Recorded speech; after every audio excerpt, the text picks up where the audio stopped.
আমাদের বিধানসভার চত্বরে পশ্চিমবঙ্গ বিধানসভার সদস্য শাসক দল তৃণমূল কংগ্রেসের বিধায়ক হুমায়ুন কবির এবং সিদ্দিকুল্লাহ চৌধুরী যেভাবে গণতান্ত্রিক রীতিনীতি ভেঙে বিরোধী দলনেতাকে বেনজির আক্রমণ করেছেন, এটা গণতন্ত্রের কালো অধ্যায়।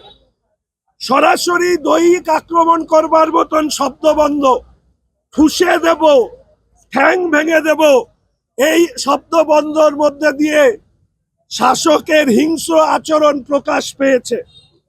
বিধানসভায় মুখ্যমন্ত্রী ধর্ম নিরপেক্ষতার মুখোশের আড়ালে তোষণের রাজনীতি যেভাবে করেন, তারই ফলে ওনার এই বিধায়করা এই ধরনের কথা বলেন। আপনারা জানেন, এর আগেও হুমায়ুন কবির হিন্দুরা মুর্শিদাবাদের 30% বলে কেটে ভাসিয়ে দেওয়ার কথা বলেন ভাগীরথীতে।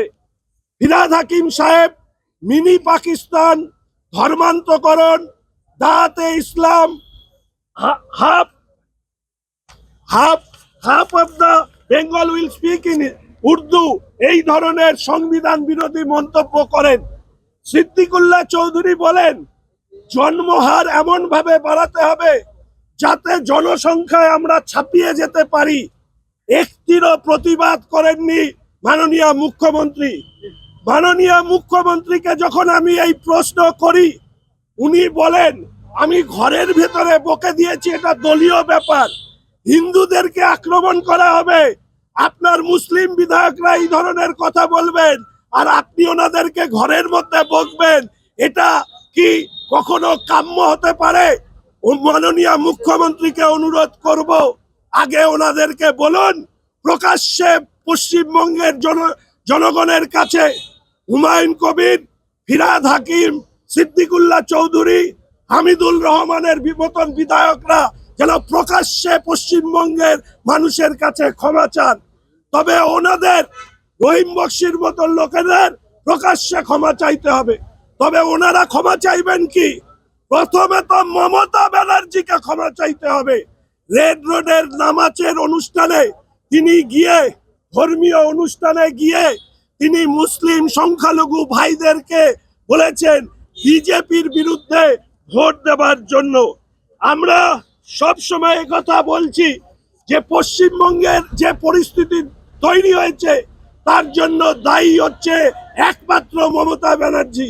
তিনি মুসলমানদের থেকেও বেশি মুসলমান হতে চাইছেন, ফলে হিন্দু মূর্তি ভাঙা, হিন্দু উপাসনালয় ভাঙা, সরস্বতী ঠাকুর পুজো হচ্ছে হাইকোর্টের নির্দেশে পুলিশ পাহারায়, দোল উৎসবের সময় সেটাকে বিভিন্ন বিধিনিষেধ আরোপ করা, অর্থাৎ পশ্চিমবঙ্গে হিন্দু হওয়াটা মমতা ব্যানার্জির রাজত্বে অপরাধ। তাই আমাদের মাননীয় বিরোধী দলনেতা বলেন এটা হচ্ছে জামাতের সরকার চলছে। আর এই জামাতের সরকারে শুধুমাত্র আপনারা যদি ভাবেন যে শুধুমাত্র সংখ্যাগুরুরা বিপদে পড়েছে, তা নয়।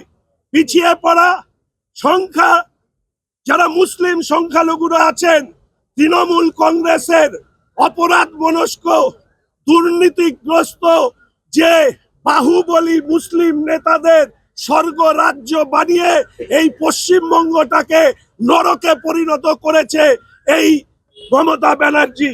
তাই আমি স্পিকার সাহেবের কাছে দৃষ্টি আকর্ষণ করতে চেয়েছি যে অবিলম্বে হুমায়ুন কবির, সিদ্দিকুল্লাহ চৌধুরীদের মতন বিধায়ক যারা বিধানসভায় আছেন তাদেরকে অবিলম্বে বিরোধী দলনেতাকে দেওয়া হুমকিকে প্রত্যাহার করতে হবে, নচেত বিধানসভার আইন অনুযায়ী তাদের বিরুদ্ধেও ব্যবস্থা নিতে হবে, এই আবেদন রেখেছি আমরা ভারতীয় জনতা পার্টি পরিষদীয় দলের পক্ষ থেকে। আমাদের ভিডিও ভালো লাগলে লাইক এবং শেয়ার করুন, কমেন্ট সেকশনে গিয়ে জানান আপনাদের মতামত। আরও ভিডিও পেতে আমাদের চ্যানেল সাবস্ক্রাইব করুন এবং প্রতি মুহূর্তে খবরের আপডেট পেতে প্রেস করুন বেল আইকন।